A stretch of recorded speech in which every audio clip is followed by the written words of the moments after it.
संकल्पावी माया संसाराची ठेविले अनंते तैसेची राहावे चित्ती असू द्यावे समाधान वाहिल्या उद्वेग दुःखची केवळ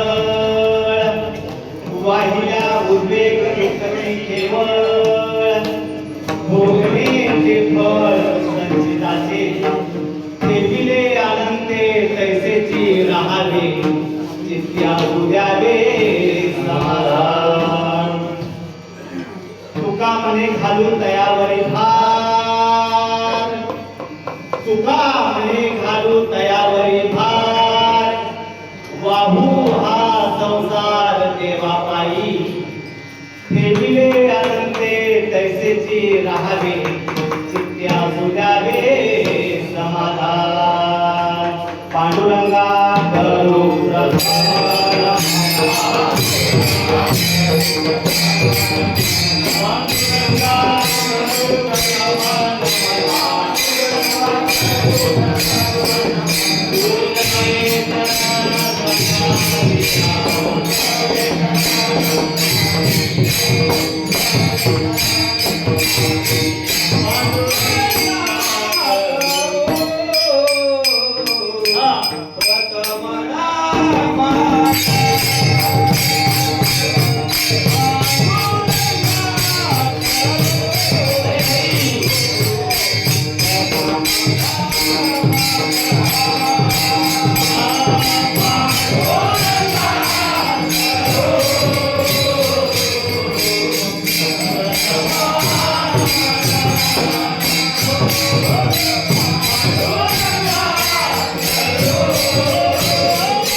आत्मरूप गणेशो केलिया स्मरण होय सकळ विद्येचे अधिकरण तेची बंधू श्री चरण श्री गुरूंचे ते नमस्कार होणे आता येती वार करी वाट पाहतो तोवरी कुसोनिया सांगे मात घाली चरणावरी दंडवत सेवेला की सेवक झालो तुमच्या लागलो निज चरणा अहो स्वामी तुकया देवा यावर न करावा अभिरू हेची थोर भक्ती आवडते देवा, हेची थोर भक्ती आवडते देवा. संकल्पावी माया संसाराची, ठेविले अनंते तैसेची राहावे, जिद्या असू द्यावे समाधान. अखिल कोटी ब्रह्मांड आहे, शंभू ऐश्वर्य संपन्न, जगाधार पंढरीश परमात्मा, मुक्त कैवल्य तेजोनिधी ज्ञानोबराया, वैराग्यनाथ रसिक जगद्गुरु तुकोबराया. आणि तुम्हा संत बाबांच्या चरणांची सेवा समर्पित करण्याकरता, चिंतना करता निवडलेला अभंग, वैराग्याच्या उत्तुंग शिखरावरती विराजमान असणारे मराठी भाषिकांची अस्मिता, हिंदू हृदय सम्राट छत्रपती शिवाजी महाराज यांचे धर्मगुरु, जगद्गुरु जगद्वंदनीय श्रीमंत तुकोबराया यांच्या गात्यातील सुंदर असा देवाची आवड सांगणारा चार चरणाचा अभंग आज चिंतनवृत्ती सेवेकरता घेतलेला आहे. अखंड हरिनाम सत्याचा आज तिसरा दिवस आणि तिसऱ्या दिवसाचं कीर्तनरूपी पुष्प पांडुरंग परमात्म्याच्या चरणी अर्पण करण्याची संधी माझ्यासारख्या पामराला प्राप्त झाली.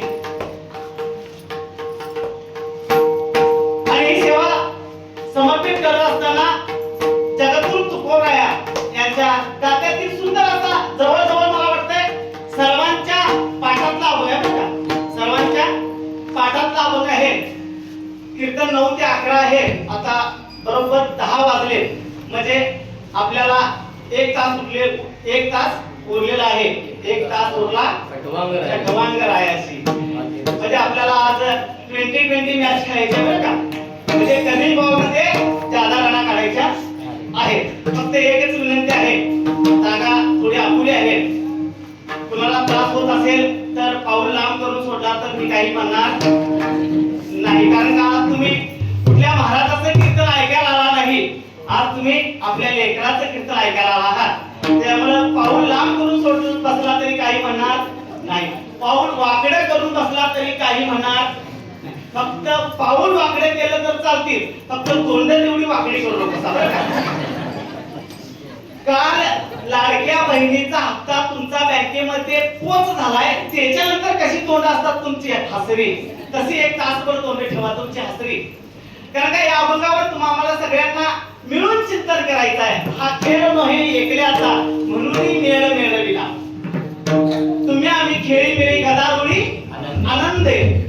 जगद्गुरु तुकोबराया सांगतात की बाबा ह्या अभंगात पहिला शब्द आहे हेची. ज्या वेळेला एखादी गोष्ट सत्य असते, साच असते, खरी असते, त्यावेळेला हेची हा शब्द वापरला जातो. आणि जगद्गुरु तुकोबराया या अभंगात पहिला शब्द वापरतात, हेची थोर भक्ती आवडते देवा. देवाला आवडणारी भक्ती जगद्गुरु तुकोबराया सांगतायत. पण देवाला आवडणारी भक्ती कोणती? संकल्पावी माया संसाराची. संसारावर तुम्ही आम्ही जितकं प्रेम करतो का नाही, संसारावर प्रेम का करतो संसारावर प्रेम? संसारात आपल्याला सुख मिळेल म्हणून तुम्ही आम्ही संसारावर प्रेम करतोय. पण मला सांगा, संसारावर प्रेम जरी केलं तरी या संसारात आम्हाला तुम्हाला सुख मिळालं का हो? मिळालं का सांगा? आज प्रेम मिळालं का? नाही. आणि याच्या पुढे मिळेल अशी शंका अजिबात नाही मला मिळणार. कारण का काय झालं माहितीये का, मागच्या लोकांनी जसं जसं चालत आणले त्या रस्त्याने तुम्ही आम्ही चाललोय हो. आमच्या पंजांना आमच्या आजाचं लग्न केलं. आजाला वाटलं की बाबा संसारात दुःख आहे, मग आजाने गप बसावं का नाही? आजाने सुद्धा आमच्या बाबाचं लगीन लावून दिलं. मग बाबाला वाटलं की ज्याच्यात सुख नाही तरी बाबाने आमचं लगीन ठेवलं का, आमचं केलं. आता आम्हाला आम्ही जगाला सांगतोय संसारात दुःख नाही, पण आम्ही आमच्या पोरांची लग्न करणारच हो. म्हणजे ज्या रस्त्यानं आजा मेला पंजा मेला बाप मरना गेला, देखत देखत नातू पंतू तोही पैसा झाला, म्हणजे त्या रस्त्याला तुमची आमची वाटचाल चालू आहे. पण 750 वर्ष झाली संतांनी जो मार्ग तुम्हाला आम्हाला दाखवलाय, मार्ग दावून गेले आधी दयानिधी संत. ते संतांनी जो आपल्याला मार्ग दाखवलाय त्या मार्गाचा आपण अवलंबन केले का हो? नाही केलं. का केलं नाही? त्या संसाराच्या विषयामध्ये तुम्ही आम्ही गुरफटून गेलोय. आणि संसाराच्या विषयामध्ये गुरफटून गेल्यामुळे तुम्हा आम्हाला देवाला आवडणाऱ्या खऱ्या भक्तीचं स्वरूप आज तागायत कळलेलं नाही. हा संसारामध्ये नुसतं आपण मायबाप नुसतं आपण संसारामध्ये रमून गेलेलो नाही, तर या संसारामध्ये तुम्ही आम्ही भुलून गेलोय. बरं का, भुलणं शब्द कळतो का तुम्हाला? भुलणं कळतं का? म्हणजे एखादी गोष्ट जशीच्या तशी न दिसता विपरीत दिसणं, याला भुलणं म्हणायचं का? एखादी गोष्ट जशीच्या तशी न दिसता विपरीत दिसणं, याला भुलणं म्हणायचं. किंवा एखाद्या गोष्टीच्या मागे आपण सतत लागणं म्हणजे भुलणं म्हणायचं. थोडक्यात सांगतो तुम्हाला, पटल असं सांगतो. तुम्ही आम्ही खेडेगावातले सगळे लोक आहे. मग खेडेगावातली लोक काय करायची, एखादी मुलगी बघायला जायची आणि मुलगी बघायला गेल्यानंतर ज्या घरी मुलगी बघायला जायचं त्या घरी गेल्यानंतर बसल्यानंतर आपल्याला चहा पाणी व्हायचं, नाश्ता व्हायचा आणि समोर पाट ठेवलेला असायचा आणि त्या पाटावरती ज्या मुलगीला आपण बघायला गेलोय ती मुलगी घरातून बाहेर यायची आणि बाहेर येत असताना ती अतिशय नाजूक पावलानं, अगदी राजहंसाच्या पावलानं डोलत डोलत डोलत डोलत डोलत यायची.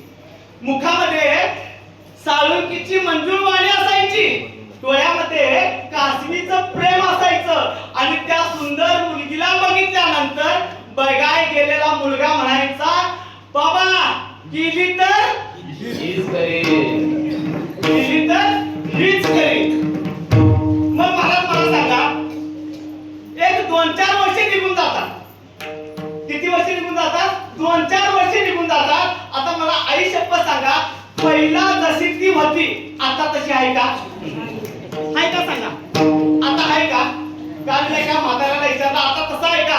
म्हातारा म्हणायला लागला, आता तसं कुठलं? अहो सामरावानी वराडतंय, उंटावानी चालतंय, कसं मी बोलतंय म्हणाला.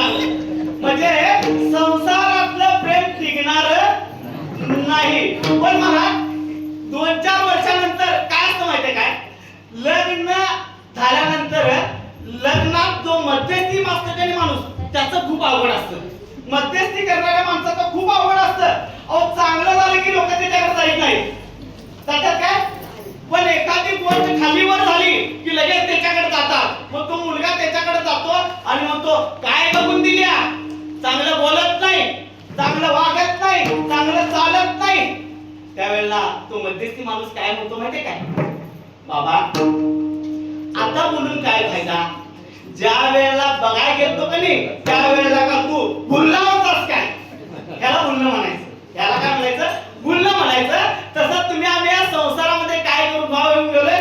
भुललोय, संसारामध्ये भुललोय आणि आज सुख मिळेल उद्या सुख मिळेल या आशेपोटी जगायला लागलोय. खरं मायबाप हा संसार कसा आहे माहितीये काय? संसार दुःखमुळे, संसार दुःखमुळे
हा जीव बोलतो तिघांच्यामुळं. कुणामुळं? शिंदे, पवार आणि ठाकरे हे तर तिघांच्यामुळं. नाही ना, राग केली सोडा की त्याचा डोक्याचा. महाराज हा जीव बोलतो तिघांमुळं. पहिलं सत्वगुण, दुसरं रजोगुण, तिसरं तमोगुण. या 3 गुणांमुळे जीव बोलतो. मायबाप पंचतत्वाच्या सात्विक भागापासून 5 ज्ञानेंद्रिय तयार होतात. पंचमहाभूताच्या राजस भागापासून 5 कर्मेंद्रिय तयार होतात आणि पंचमहाभूताच्या 5 भागापासून 5 विषय तयार होतात. 5 विषय कोणते? स्पर्श, रूप, स्पर्श, रूप, रस, गंध असे हे 5 विषय तयार होतात. आणि या 5 विषयाच्या पाठीमागं तुमची आमची इंद्रिय बोलतात. कारण का विषयाचं कामच असतं की इंद्रियाच्या माध्यमातून जीवाला काय करणं? दुःख देणं. हे विषयाचं काम असतं. ते विषय तुम्हाला मला ह्या संसारात सोडत नाही आणि भक्तीकडे येऊ देत नाही. मला जीव देत नाहीत भक्तीकडे. आणि कधी गंमत अशी होते, हे विषय असे करतात की बाबा या विषयाचा जर विचार केला तर या विषयामध्ये काय होतं माहिती काय? एकतर भोगाचा नाश होतो, एकतर भोगत्याचा नाश होतो किंवा भोगाच्या संयोगाचा इथं नाश होतो. या तिघापैकी एका गोष्टीचा नाश आहे इथं होतोच मला. कधी कधी कसं असतं माहितीये का? श्रीखंड असतं पण खायची इच्छा नसते. श्रीखंड असतं पण खायची इच्छा नसते. कधी कधी श्रीखंडी आहे, खायची इच्छा आहे पण श्रीखंड नाही. कधी कधी श्रीखंडी आहे, खायची इच्छा पण आहे पण डॉक्टरने सांगितलंय खाल्लंच तर मरशील. म्हणजे काय असतं? एकतर भोगाचा नाश होतो, भोगत्याचा नाश होतो किंवा भोगाच्या संयोगाचा नाश होतोच होतो. एक दिवस गंमत काय झाली, साध्या सोप्या भाषेत तुम्हाला पाठवून सांगतो. एक दिवस गंमत अशी झाली, राजा अकबर आणि बिरबल घरातून फिरण्याकरता बाहेर निघले. आणि फिरण्याकरता जात असताना बरोबर चौकात आले आणि चौकात एक कुत्र बसलेलं असतं. कुत्र बसलेलं होतं. कुत्र कसं बसतं माहिती आहे ना तुम्हाला? चौकात बसलेलं होतं, आपला जबडा पकडलेला होता आणि जीभ लांबच्या लांब कशी काढून जीभ हलवत बसलेलं होतं. आणि त्याच वेळेला राजा अकबरानं बिरबलाला प्रश्न केला, बिरबला अरे त्या कुत्र्याकडे बघ, कुत्र कसं बसलंय बघ. बिरबल हुशार होता. बिरबल म्हणाला हो कुत्रा तसाच बसतो. अरे पण त्याची जीभ किती मोठी आहे, किती लांबडी आहे बघ. हो कुत्र्याची जीभ लांबडीच असते हो. अरे कुत्र्याची जर जीभ एवढी लांबडी असली तर ते कुत्र बोलत का नाहीये? बिरबल हुशार होता. बिरबल म्हणाला लागला कुणी सांगितलंय तुम्हाला कुत्र बोलत नाही म्हणून? अहो कुत्र बोलतं म्हणाला लागला. कुत्र बोलतं? हो कुत्र बोलतं पण त्याला खूप अवधी लागतो आणि खूप खर्च येतो, तुम्हाला परवडणार. राजा म्हणाला अरे मी राजा आहे, या देशाचा राजा आहे आणि मला परवडत नाही म्हणतोस, किती खर्च येतोय सांग. तो म्हणाला लागला महिन्याला 1 लाख रुपये खर्च येणार म्हणाला आणि 20 वर्ष त्याच्यावर उपचार करायला लागणार म्हणाला लागला. आणि 20 वर्ष जर उपचार करायचा असला तर 20 वर्ष तुम्ही मला सुट्टी द्यावी लागेल म्हणून सांगितलं. ठीक आहे म्हटले. जे कुत्र म्हटले, कुत्र्याला घेतलं, महिन्याचे 1 लाख रुपये दिले, त्याला सांगितलं एक 20 वर्षाची तुला सुट्टी दिली, पण 20 वर्षानंतर जर कुत्र बोललं नाही तर तुला जिवंत मारून टाकेल म्हणून सांगितलं. मान्य आहे म्हटलं. बिरबलानं कुत्र घेतलं, घरी गेला. अहो राज्यात बातमी पसरली आणि राज्यात बातमी पसरल्यानंतर बिरबलाचा मित्र बिरबलाकडे आला आणि म्हणायला लागला बिरबला अरे डोकं फिरलं का तुझं? अरे आयुष्यात कधी कुत्र बोलतं का? तो म्हणायला लागला मेलो तरी कुत्र बोलणार. मला पण माहिती आहे म्हणाला. अरे पण तू विडा उचललायस, जर राजा तू कुत्र्याला बोलवला नाही तर राजा तुला जिवंत मारेल म्हणायला लागला. राजा मला जिवंत मारू शकत नाही म्हणायला लागला. का? त्याचं गणित असं आहे म्हणायला लागला. त्याचं गणित असं आहे की बाबा हे कुत्र 20 वर्षानंतर बोलत्यानं बघायला राजा जिवंत राहणार नाही. अरे तो राजा आहे, औषध उपचार करा, डॉक्टर करता येईल, 20 वर्ष राजा जगल. तो म्हणाला राजा जरी 20 वर्ष जगला तरी मी 20 वर्ष जगणार नाही. तो म्हणाला तुला पण जगलो तरी 100% सांगतो 20 वर्ष एक कुत्र जगत नाही. म्हणजे या विषयामध्ये काय होतं, एक तर भोगाचा नाश होतोय, भोगत्याचा नाश होतोय, नाहीतर भोगाच्या संयोगाचा नाश होतोय. म्हणून मायबाप तुम्ही आम्ही विषयाच्या पाठीमागे या बोललोय. विषयाचे समसूग जीवनाची माहुली.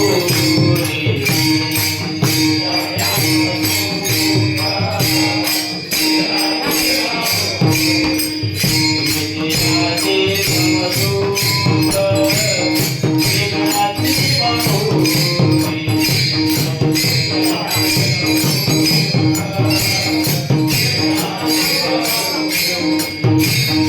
आवराची दारुली जायच्या आवराची दारुली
महाराज काय म्हणतात, विषयाचे समसुख बेगडाची बाहुली अबराची सावली राहील जाईल राया. अहो ती बाहुली बेगडाची आहे, त्याच्यावर आपण लग्न करू शकत नाही.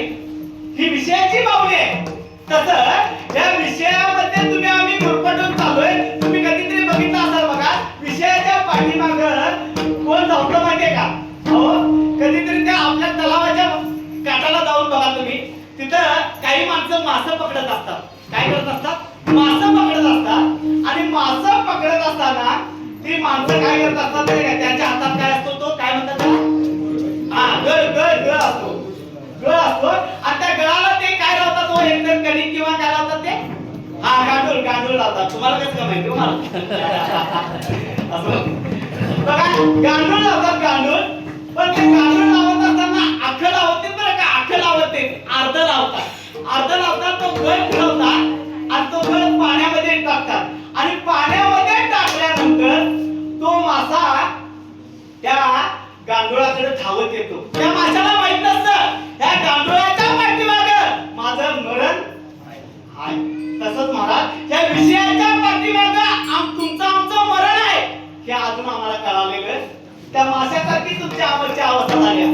तो मासा त्या गळाच्या दिशेने धावतोय आणि गळाच्या दिशेने धावत असताना ते गांडूळ असतं की गांडूळ ते अर्ध असतं बरं का, आणि अर्ध वर पिशवीत असतं आणि ते अर्ध गांडूळ त्या माशाला सांगत असतं बरं का. काय सांगते माहितीये का? काय सांगते बघा, मैं आधा हुआ हूं तेरे लिए. काय म्हणते? मैं आधा हुआ हूं तेरे लिए, तू मत आ मेरे लिए, तू आएगा मेरे लिए तो ऊपर बैठा है तेरे लिए.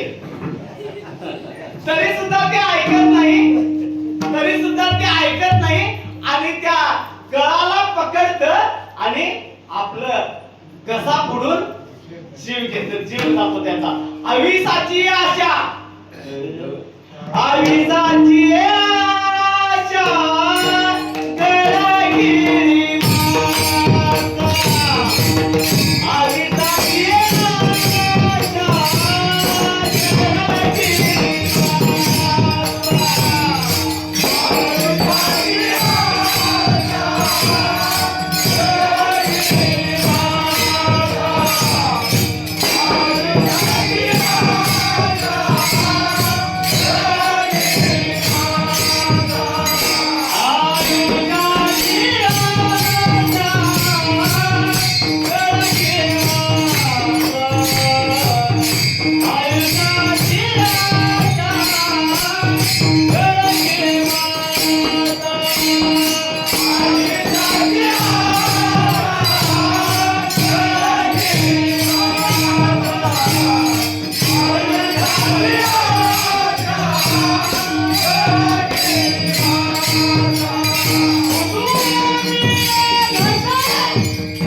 आयुष्याची आशा गळगिरी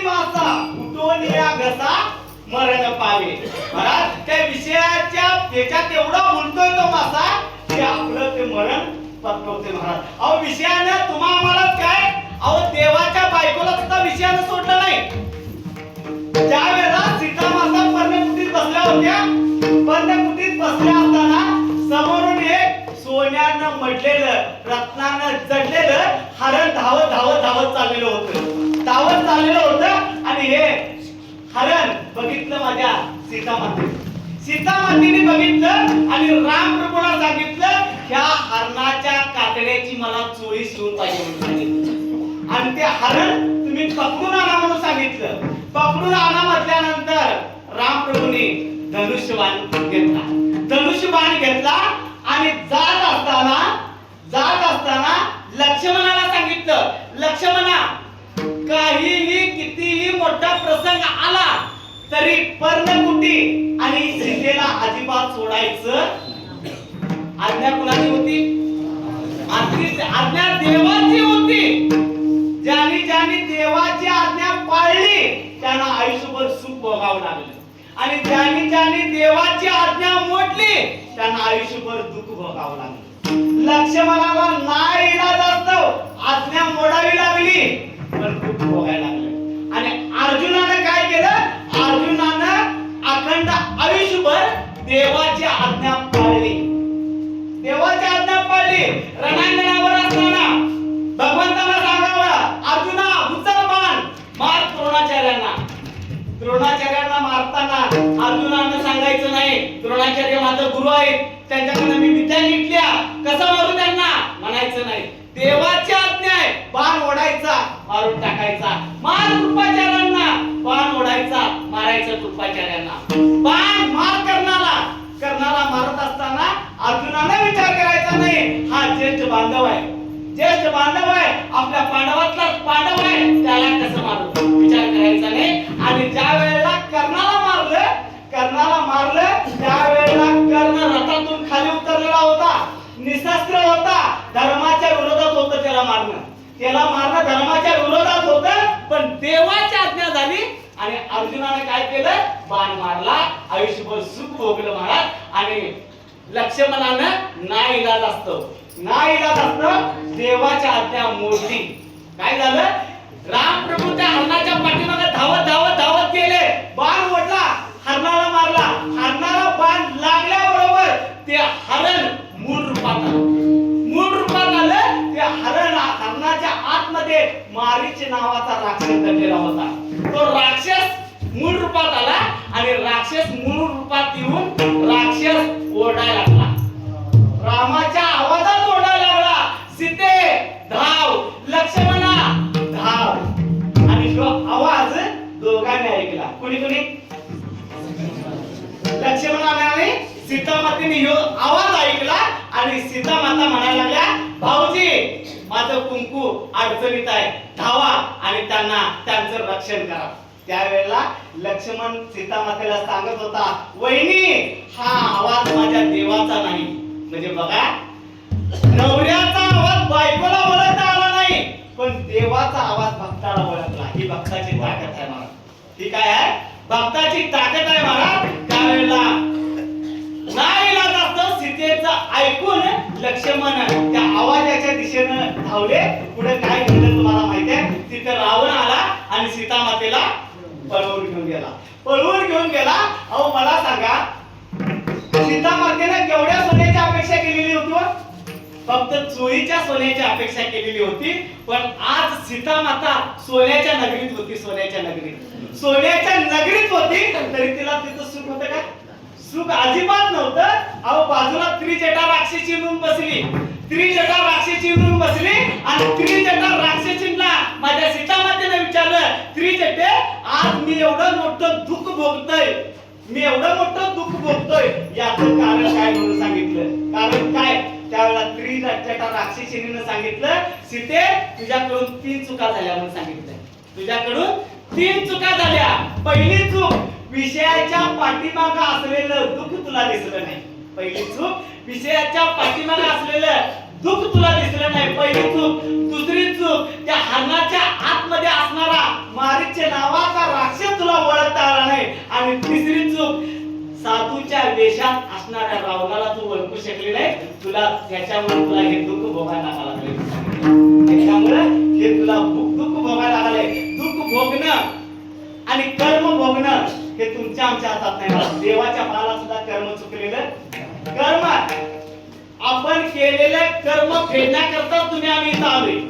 आणि केलेलं कर्म तिथं केले कर्म झाले ते ती होणारे. केले कर्म झाले ते ती होणारे. केले कर्म झाले ते ती होणारे.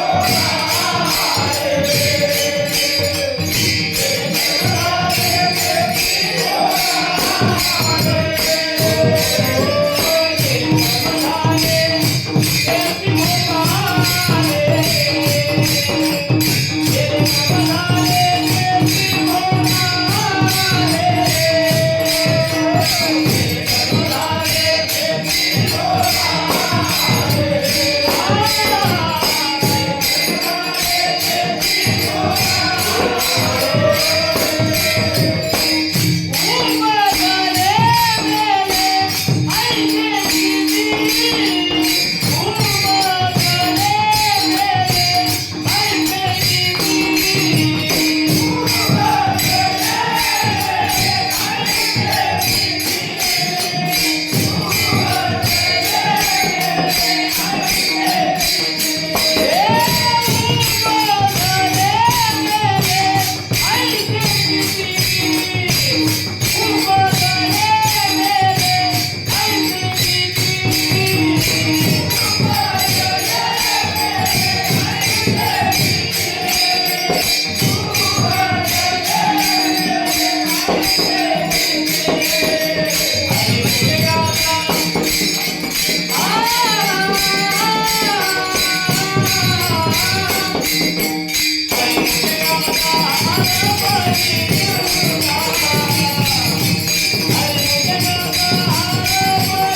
तुम्हाला मिळणार म्हणजे 100% मिळणार. घरात जरी बसला तुम्ही तरी 100 रुपये मिळणार म्हणजे मिळणार नाही.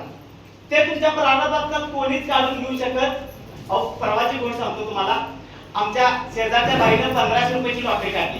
1500 रुपयाची लॉटरी काढली आणि 1500 रुपयाच्या लॉटरीवर बापू तिला 1,90,000ची गाडी लागली. अहो 1,90,000ची गाडी लागल्यानंतर मला भाकरी पोट लागला. आदल्या दिवशीचं कीर्तनाचं पाकिट घेतलं आणि मी सुद्धा गेलो आणि मी सुद्धा 1500 रुपयाचं तिकीट काढलं. पण मी 1500 रुपयाचं तिकीट काढल्यानंतर मला गॅसची शेगडी लागली बरं का. म्हणजे त्याच्या प्रारब्धात जे आहे ते त्याला अहो केलेलं कर्म भोगावंच लागतंय. यात काही नवल नाही. जो अवयव तुमचा कर्म करतोय का नाही, ज्या अवयवाने कर्म केलंय त्या अवयवालाच ते कर्म भोगावं लागतंय. बघा कसं सांगतो तुम्हाला. एखादा माणूस रस्त्याने चाललाय. रस्त्याच्या उजव्या बाजूला आंब्याचं भलं मोठं झाड आहे. आंब्याचं भलं मोठं झाड आहे आणि त्या आंब्याच्या झाडाला पिवळा धमक आंबा लागलेला आहे. आंबा बघितला कोणी हो? कोणी बघितला? बोला की बोला येतं ना सगळ्यांना.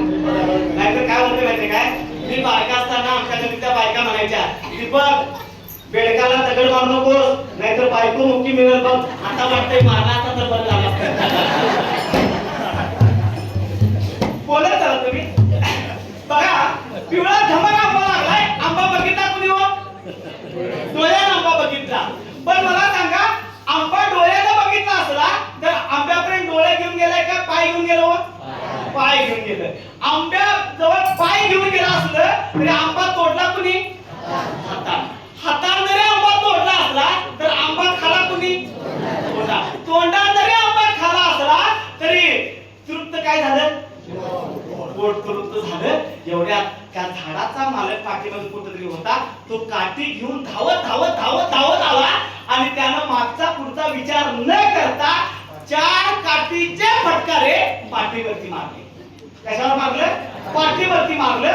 आणि पाठीवरती मारल्यानंतर डोळं, हात, पाय, तोंड, पोट ही सगळी जण त्या पाठीला काय म्हणाले माहिती काय? अगं पाटी तू या पिक्चर मध्ये कुठं दिसली नाही तरी सुद्धा तू मार खालीस केली. पण पाटीनं किती सुंदर उत्तर दिलं बघा. की पाठ काय म्हणाली माहिती काय? अरे तरी मी या पिक्चर मध्ये कुठं दिसली नाही, जरी मी मार खाला असला तरी रडू कुठं आलं? आंबा बघितल्याला कुणी? केले कर्म झाले त्याची भोग आले. अहो जो अवयव कर्म करतोय त्या अवयवाला ते कर्म भोगावं लागते. मग आता मला सांगा या उभा संसार किंवा उभा परमार्थ करत असताना तुम्ही आम्ही भगवंताची भक्ती करतोय का नाही? प्रत्येक जण भगवंताची भक्ती करतोय. आज मला बघते जवळ 200 माता मौल्या आज कीर्तनाला बसले आहेत. कुणाला वाटतंय हो पांडुरंग परमात्मा आपल्या घराकडे यावा असा? सगळ्यांनी वाटते की प्रत्येकाला आज वाटतंय पांडुरंग परमात्मा इथे यावा आणि त्याच्यासाठीच तुम्ही आम्ही इथं आलो की नाही सांगा? इथं येत असताना तुम्ही घरातनं इथपर्यंत 30 पतूर काही ना काहीतरी देवाकडे मागायचं म्हणून आलाय की तुम्ही आलाय की सांगा? तुम्ही आज कीर्तनाला येऊन बसलाय कशासाठी आलाय? देवासाठी काय? कुणासाठी? मी 100 किलोमीटरवरून इथं आलोय देवासाठी काय? पैशासाठी? बघा तुम्ही आम्ही भक्ती करतोय म्हणजे काय ना काहीतरी मागायला आलोय. आज प्रत्येकाला वाटतंय पांडुरंग परमात्मा माझ्या घराकडे यावा. सगळ्यांना वाटतंय ना? आता मला सांगा पांडुरंग परमात्म्याच्या घराकडे जावं असं कुणाला वाटते हो? कुणालाच वाटत नाही देवाच्या घराकडे जावं असं वाटत नाही कोणाला. ही भक्ती आपली. माय बाप कीर्तन 11:30ला संपलंय. तुम्ही आम्ही सगळी घराकडे चाललोय. कीर्तन 11:30ला संपलंय. तुम्ही आम्ही सगळी घराकडे चाललोय आणि सगळी तुम्ही आम्ही घराकडे जात असताना ज्या वेळेला आपण रस्त्याच्या गल्लीत बोललो त्यावेळेला गल्लीच्या कोपऱ्याला 2 मूर्त्या पडलेल्या होत्या. एक होती रामाची आणि एक होती रावणाची. मला सांगा तुम्ही कुठली मूर्ती उचलला? 100% रामाची मूर्ती उचलणार. रामाची मूर्ती दगडाची आहे. रावणाची मूर्ती 1,60,000 रुपये सोन्याची आहे. आता कुठली उचलणार?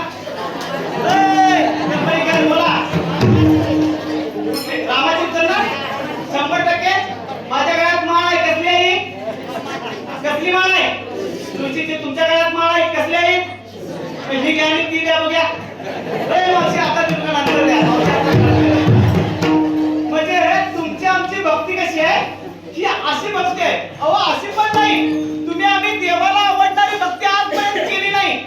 केवळ संत सोडले तर देवाला आवडणारी तुम्ही आम्ही भक्ती केली नाही महाराज. महाराज मला सांगा, एखादा आता उद्या परवा आता पुढच्या आठवड्यात गुढीपाडव्याचा सण आहे. गुढीपाडव्याचा सण असतोय, सगळी जर आपण पुरणपोळ्या करतोय, मला सांगा खायच्या पुरणपोळ्या किती मोठ्या असतात, तवा भरून असतात का नाही, आणि देवाला दाखवायची पुरणपोळी ही भक्ती आहे. ही भक्ती आहे म्हणजे आम्हाला आवडणारी बा. अहो तुमची आमची भक्ती कशी आहे तुम्हाला सांगतो आम्ही. भक्ती तुमची आमची या कढीपत्त्यासारखी आहे. कढीपत्त्यासारखी. कढीपत्ता बघितला का सगळ्यांनी? कढीपत्ता बघा झाडाला असा लटकत असतोय. कढीपत्ता झाडाला लटकत असतोय. एखादी माता माऊली जाती, सगळा कढीपत्ता घेती, त्याची मुळी बांधती आणि गडिंगला बाजारात विकायला नेती. त्या कढीपत्त्याला बरं वाटते हो. अहो झाडाला लटकण्या उन्हातानात लटकण्यापेक्षा ते म्हणायला लागलं बाजारात बरं आहे. आणि बाजारात नुसतं ती माता माऊली नेऊन ठेवत नाही, ठेवल्यानंतर काय करते त्याच्यावरती पाणी शिपडते. त्या कढीपत्त्याला खूप बरं वाटते हो. म्हणते उन्हातानात लटकण्यापेक्षा इथं गार हवेला मस्त आहे म्हणते. एखादी माता माऊली जाते, 10 रुपयाला ती कढीपत्त्याची पिंडी विकत घेते. विकत घेते, रिक्षात घरी येतं. कशात? रिक्षात घरी येतं. बरं वाटतं त्याला, बरं वाटतं म्हणतं. झाडाला लटकण्यापेक्षा इथं रिक्षात खूप सुंदर आहे म्हणतं. रिक्षात घरी येतं. आल्यानंतर ती माता माऊली काय करते, फ्रीजचा दरवाजा उघडते आणि फ्रीज मध्ये ठेवते.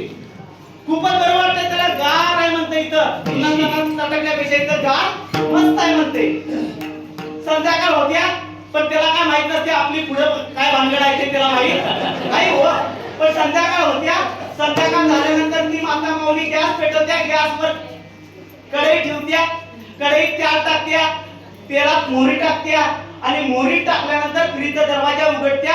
एक त्याच्यातला एक कढीपत्त्याचं पाणी घेत्या, असं ओढत्या आणि असं त्या तेलात टाकत्या. तेलात टाकल्यानंतर ते कढीपत्ता असं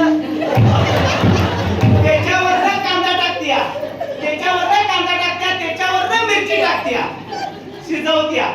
शिजवत्या आणि शिजवून झाल्यानंतर वाढाय घेत्या. वाढाय घेतल्यानंतर पहिल्यांदा ते कढीपत्त्याचं पान ताटात येते. ताटात आल्यानंतर खाणारा काय करतो माहिती आहे? पहिला ते कढीपत्त्याचं पान उचलते आणि ताटाखाली टाकते. का उपयोग झाला कढीपत्त्याचा? काय उपयोग झाला सांगा कढीपत्त्याचा?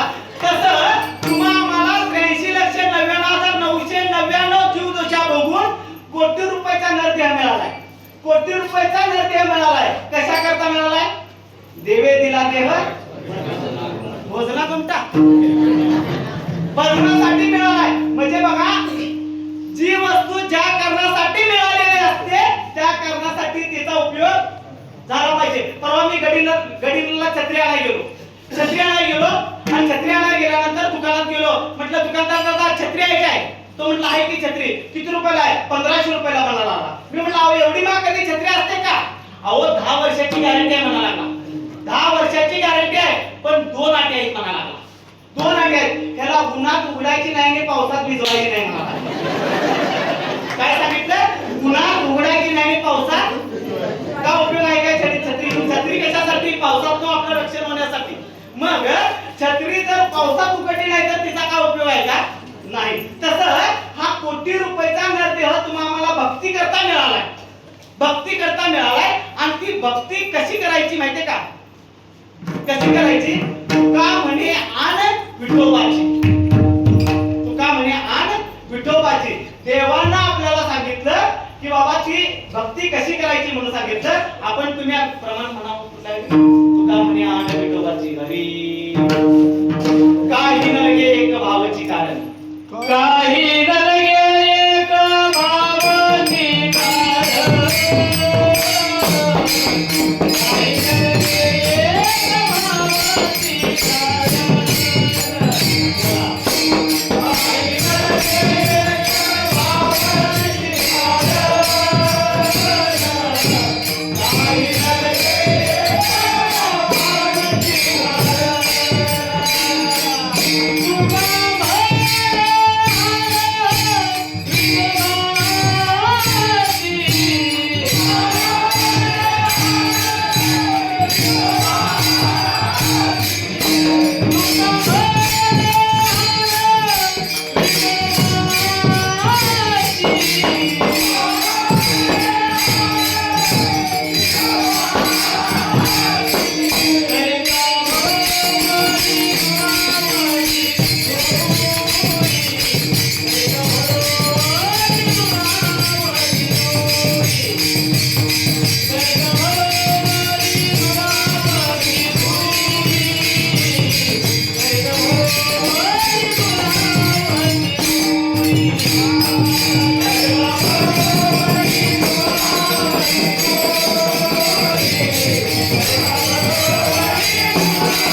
काही नलगे एक भावची कारण तुका म्हणे आन विठोबा या भक्तीला जर तुम्ही आम्ही भावाची जोड दिली तर ती भक्ती भगवंताला आवडणार आहे.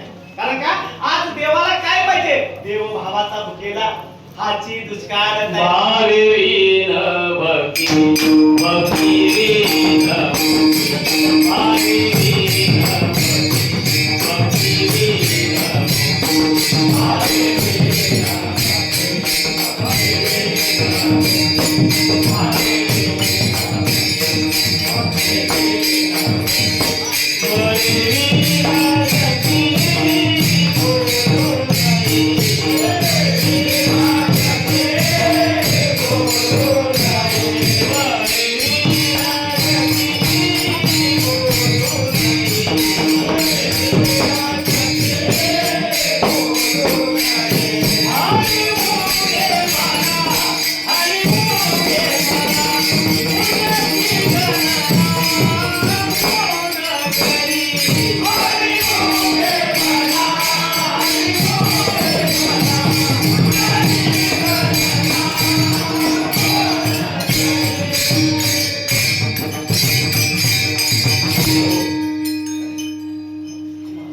ह्या भक्तीला जर भावाची जोड दिली तर ती भक्ती भगवंताला आवडणार आहे. अहो ज्या वेळेला माझ्या रुक्मिणी आई साहेबांनी पारणं धरलं. पारणं म्हणजे एकादशी धरली आणि एकादशी धरल्यानंतर माझ्या रुक्मिणी आई साहेबांच्या मनामध्ये एक इच्छा निर्माण झाली.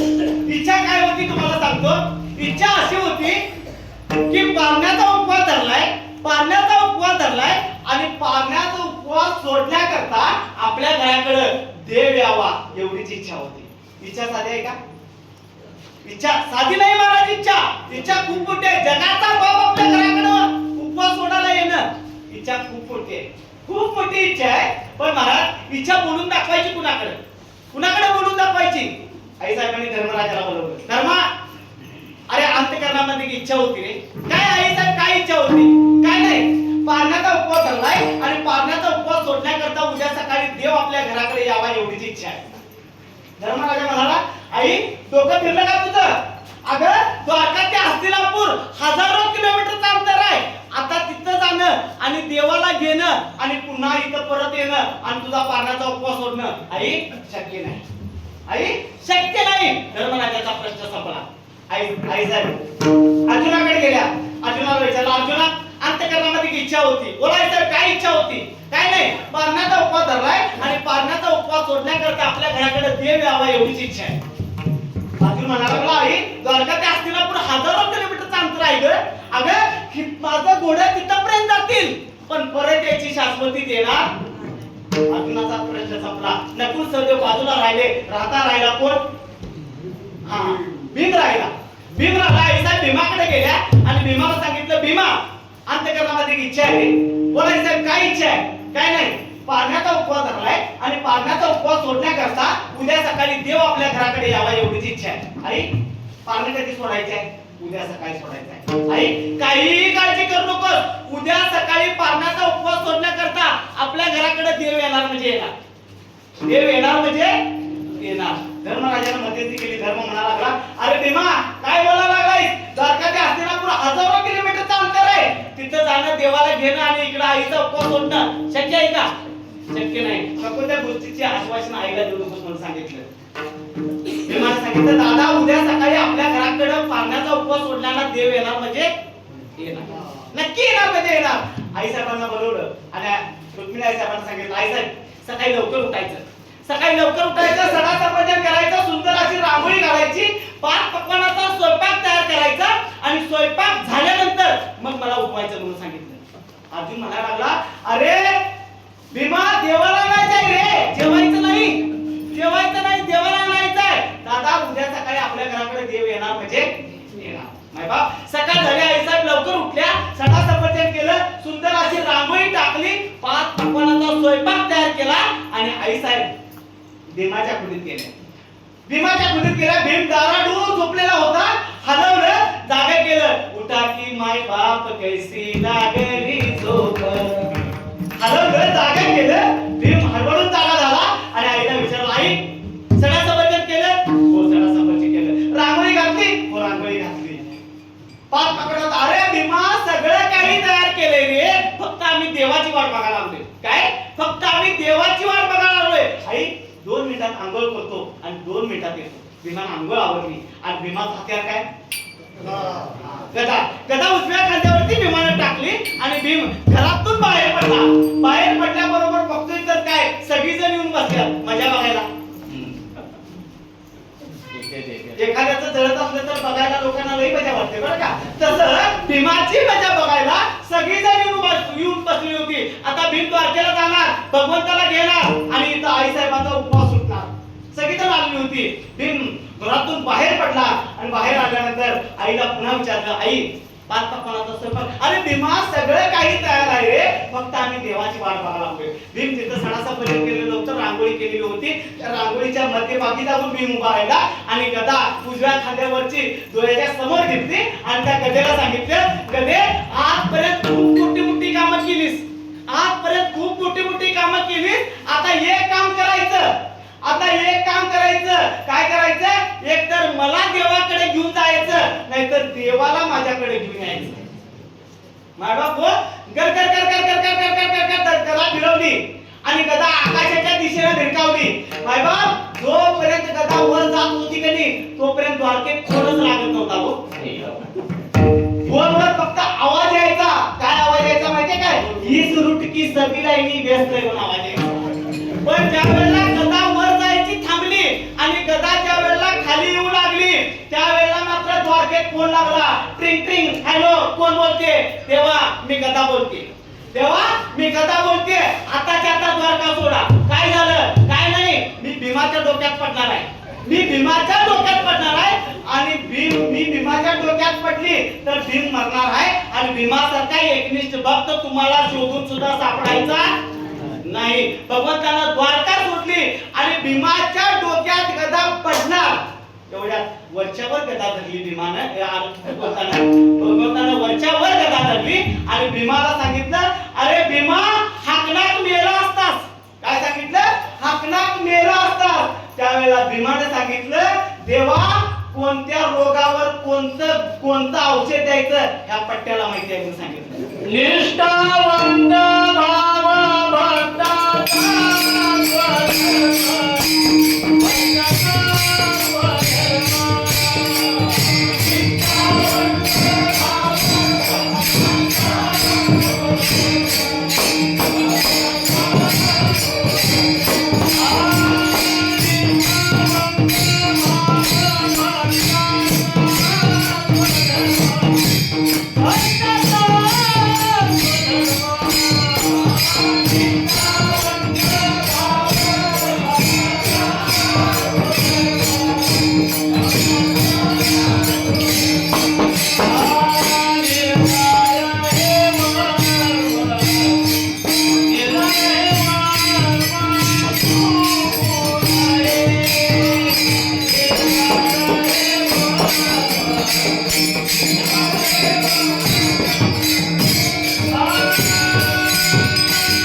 भीमा करता जगाचा बाप धावून आला. का धावून आला?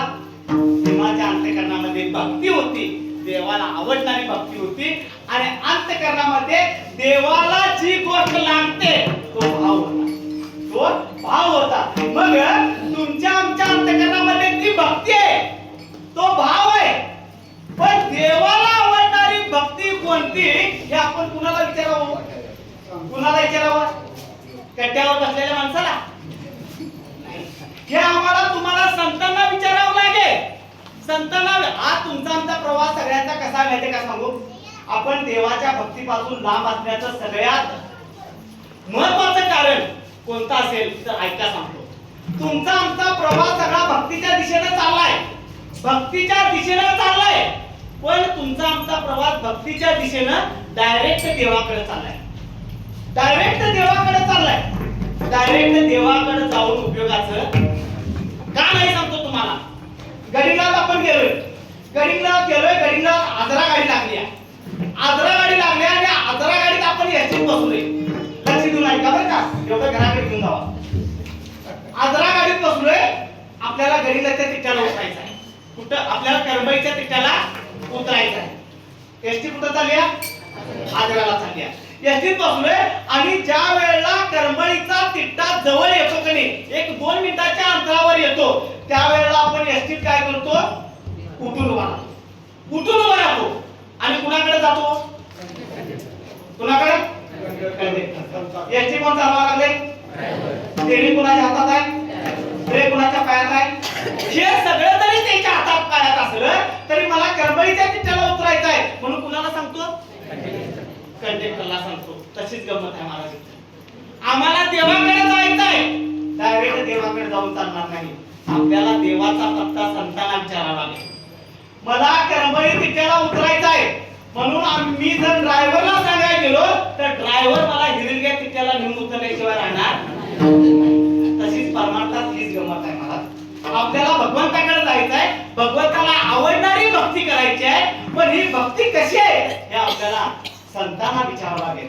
आणि संत आपल्याला सांगतील, बाबा रे भगवंताला आवडणारी भक्ती ही आहे, तीच जगद्गुरु तुकोबार आहे अभंगाच्या पहिल्या चरणात सांगतात. आणि संप्रदायाच्या नियमाप्रमाणे मधली चाल घ्या.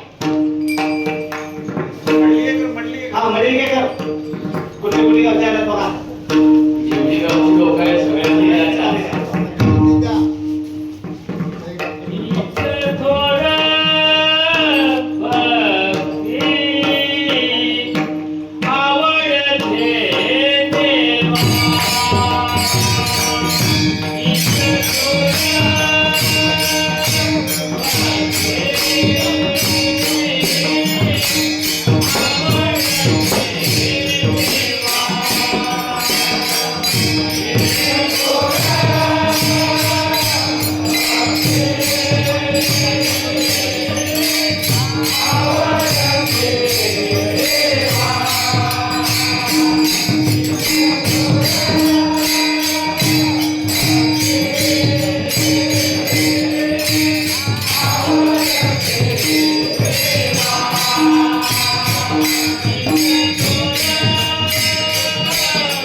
देविले आनंदे कैसे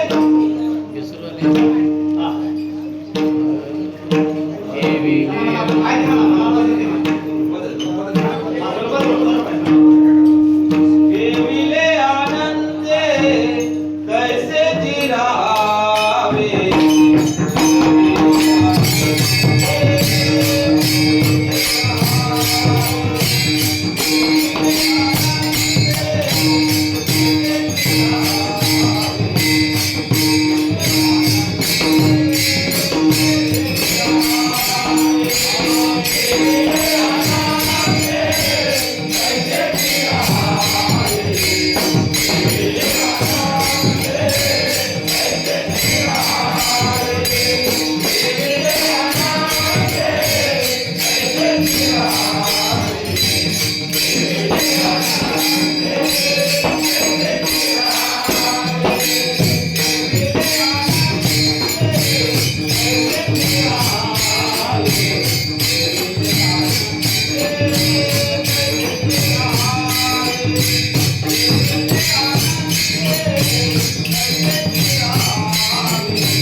Yeah.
लागोड्या पाया बिनवितो तुम्हाला करे टाळी बोला मुखीला ज्यांना ज्यांना देवाने हात दिला त्यांनीच फक्त हाताने टाळी वाजवायच्या ज्याला देवाला हात दिला नाही तिने अजिबात टाळी वाजवू नका आणि जेव्हा कुंडली बसलेल्याने घाम बसून घ्या जरा. तुका म्हणे येथे भजन प्रमाण काय थोरपण जेथे कीर्तनाची जागा तेथे असे देव उभा. जेथे कीर्तन होतं जिथं भजन होतं तिथं साक्षात भगवान परमात्मा येत असतो. म्हणून याची थोर भक्ती आवडते देवा. काय सांगितलं संकल्पावी माया संसारावरती आपण जेवढं प्रेम करतोय किती प्रेम करतोय त्याच्यातलं निम्म प्रेम फक्त देवाच्या चरणी अर्पण केलं तर ती भक्ती देवाला आवडणारी असते. संसारावरती किती प्रेम करतोय आपण खूप प्रेम करतोय महाराज खूप प्रेम करतोय. आज सुटकळ उद्या सुटकळ खूप प्रेम केले महाराज संसारावरती. पण कितीही प्रेम केलं कितीही संसाराला ठिगा लावायचा प्रयत्न केला तर पाठीमागं बघितल्यानंतर आज तुमचा आमचा संसार कसा आहे हटकाच आहे हो. हटकाच आहे. किती संसार केला आज 10 लाख रुपये पगार असणाऱ्याला सुद्धा दुःख नाही म्हणतात त्याला लई दुःख. संध्याकाळी झोप लागत नाही मूडवर वया खाऊन झोपते ते तुम्ही आम्ही लई सुखी आहे लई सुखी आहे. अहो संसार म्हणजे लई काय लांबची गोष्ट नाही. संसार म्हणजे केळीचं पान आहे महाराज. केळीचं पान केळीचं पान बघितलेलं तुम्ही केळीचं पान आहे. घरी जावाने एक प्रयत्न करून बघा केळीचं पान घ्या सुई दोरा घ्या आणि ते केळीचं पान शिवण्याचा प्रयत्न करा. कोणावर करा कोण शिवून देणार आहे. ते केळीचं पान तसं शिवायला जाणार आहे तसं ते फाटत जाणार आहे. तसा जो संसार आहे या संसाराला कितीही ठिकाण लावायचा प्रयत्न केला तर पाठीमागे बघितल्यानंतर यो संसार कसा दिसणार आहे फाटका सुख नाही कोणी सुख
दुःख बांधवली आहे हा संसार, सुखाचा विचार सुद्धा इच्छित नाही.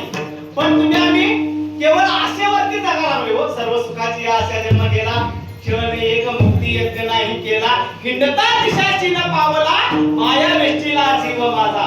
बाबा तुम्ही आम्ही आशेवरती जगा लागलो. सुख मिळेल, सुख मिळेल, सुख मिळेल, पण मिळालं नाही. महाराज दोन गाढवं दोन सख्खी भाऊ गाढवं, पण दोन गाढवं दोन्हीकडे गेली. दोन गाढवं दोन्हीकडे गेली. बाबा एक गाढव खाऊन खाऊन खाऊन खाऊन खाऊन अगदी लठच्या लठ झालं, आणि एक गाढव मायबाप वाळायला लागलं, वाळायला मराय टेकलं. एके दिवशी दोन्ही गाढवांची गाठाभेट झाली. आणि गाठाभेट झाल्यानंतर ते लट्ट गाढव त्या हडकुळ्या गाढवाला म्हणा लागलं, अरे गाढवा काय परिस्थिती आहे तुझी? भाऊ आहे मी कसा लट्ट झालोय बघ, आणि तू मराय टेकलायस, वाळलायस, काय भानगड? अरे एक काम करूया, सगळं भाऊ आहे मी, एक काम करूया, तुझ्या मालकाकडे मी एक 15 दिवस जातो, माझ्या मालकाकडे तू 15 दिवस जा. माझ्या मालकाकडे गेला तर 15 दिवसात माझ्यासारखा लट होईल म्हणून सांगितलं. ते हडकुळं काढून म्हणायला लागलं, दादा मी तुझ्या मालकाकडे गेलो असतो, पण तुझ्या मालकाकडे जायला मला जमणार नाही. का जमणार नाही? अरे जा की, चांगलं खायला आहे, जा लट हो जा. ते म्हणा लागलं, तुझ्या मालकाकडे जायला मला जमणार नाही. का सांग म्हणा लागलं. ते म्हणा लागलं, माझा मालक माझ्या मालकाची पोरगी 10वीला आहे म्हणा लागलं. माझ्या मालकाची चंद्री नावाची पोरगी 10वीला आहे म्हणा लागलं. 10वीला आहे आणि 10वीची परीक्षा चालू आहे तिची, आणि माझा मालक त्या पोरगीला चंद्रीला रोज म्हणतोय, जर 10वी नापास झाली तर तुझं लगीन या गाढवावर लावून दे. ते गाढव म्हणाला लागलं, मला 100% माहिती आहे की चंद्री नापास होणार आणि माझं लग्न त्या गाढवावर लागणार. हो तुमची आमची हीच अवस्था झाली आहे या परमार्थात संसारात. तुम्ही आम्ही या आशेवर जगा लागलोय हो, आशेवर जगा लागलोय. पण तुकोबराया सांगतात, बाबा संकट पावी माया संसाराची. आपण संसारावर जेवढं प्रेम करतोय तेवढं प्रेम भगवंताच्या चरणी लावायला सांगितलंय. कसं लावायला सांगितलंय सांगतो तुम्हाला. अभंगाच्या पहिल्या चरणापर्यंत आणून सोडतो तुम्हाला. तीन दारुडी माणसं नदीच्या काठाला गेली. तिन्ही दारुडी होती. नदीवर पूल नव्हता. एक लहानशी नाव होती.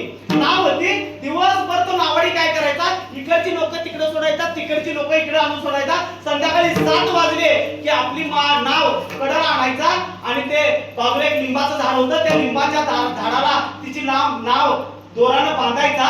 ते वल्ल होतं की नाही, वल्ले ते आपल्या झाडात रूपात लपवून ठेवायचा, आणि 7 ला मध्ये निघून जायचा. ही 3 दारुडी संध्याकाळी 7:30 पावणे 8 आली. ती म्हणाली, ए नावाडी दादा घराकडे गेला होता. नाव बांधून वल्ल लपवून ठेवून घराकडे गेला होता. इकडे तिकडे बघितलं, हाक मारली, नावाडी नाही. मग काय करायचं? त्याच्यातला एक दारुडा म्हणा लागला, अरे नावाडी कशाला पाहिजे, आपण तिघं जण आहे म्हणा लागला, फक्त वल्ल कुठं सापडतात का बघा म्हणा लागला. तिने इकडे तिकडे शोधाशोध केली. झुडपात वल्ल पडलेलं होतं. त्याने काय केलं माहिती, ते वल्ले तिघांनी घेतले. तिघ रात्री 9:30 वाजता त्या नावत बसले. दोघं वल्ल मारायला लागली. रात्रीचे 12 वाजले, 12:30 वाजले, 1 वाजले, तरी सुद्धा अजून नदीचा तो काठ त्यांना गावला नाही. अहो काय विचार करायचं म्हणा लागले. ते तिसरं म्हणा लागलं, अरे तुम्ही दमला असला तर एकटा पट्ट्या वल्ल मारतो म्हणा लागला. तुम्ही दोघं बाजूला व्हा म्हणा लागला. अरे कदाचित वरच्या बाजूला पाऊस पडला असेल आणि नदीचं पात्र वाढलं असेल म्हणा लागला. मी एकटा वल्ल मारतो म्हणाला. ते एकटं वल्ल मारायला लागलं. अहो सकाळी 4 वाजले तरी सुद्धा नदीचा तो काठ त्याला मिळाला नाही मिळाला. शेवटी अंधुकसं दिसायला लागलं. मग त्या तिघांनी विचार केला, अरे पुढं तरी अजून नदी लई लांब दिसते हा. पण रात्रभरात आम्ही रात्रीपासून आतापर्यंत किती नदी पार केली हा. म्हणून पाठीमागं तिघांनी बघितलं तर रात्री जिथं नाव होती तिथं का होती हो? तुम्हाला सांगतो आज इथं आहे की नाही एवढी सगळी जण माझ्या सकट सगळ्यांची अवस्था हीच आहे. तुम्ही काय केलं नाही तो दोर सोडला नाही. तुम्ही आम्ही मी काय केलं माहितीये काय? या परमार्थाच्या नावात बसलोय, परमार्थाच्या नावात बसलोय, या भक्तीचं वल्ल मारा लागलोय, भक्तीचं वल्ल मारा लागलोय. पण या भक्ती रूपी नावेचा प्रेम रूपी दोर त्या संसार रूपी लिंबाच्या झाडाला बांधलेला सोडलाय कोणी? अजून आम्ही सोडल्याला नाही. मग ज्या वेळेला तो दोर आपण सोडणार त्यावेळेला निश्चित आम्ही भवसागराच्या त्या पलीकडे जाणार आणि भगवंताला तुका म्हणे नाव तुका म्हणे नाव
त्या नावाचा दोर आपण सोडलेला नाही महाराज. तुका म्हणे नाव जनासाठी उदिकी नाव तैसे तुम्ही संत जगी.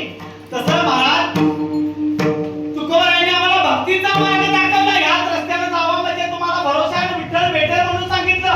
आम्ही सगळी चाललोय पण भक्ती केल्यानंतर तुमच्या आमच्या चेहऱ्यावर जे तेज पाहिजे.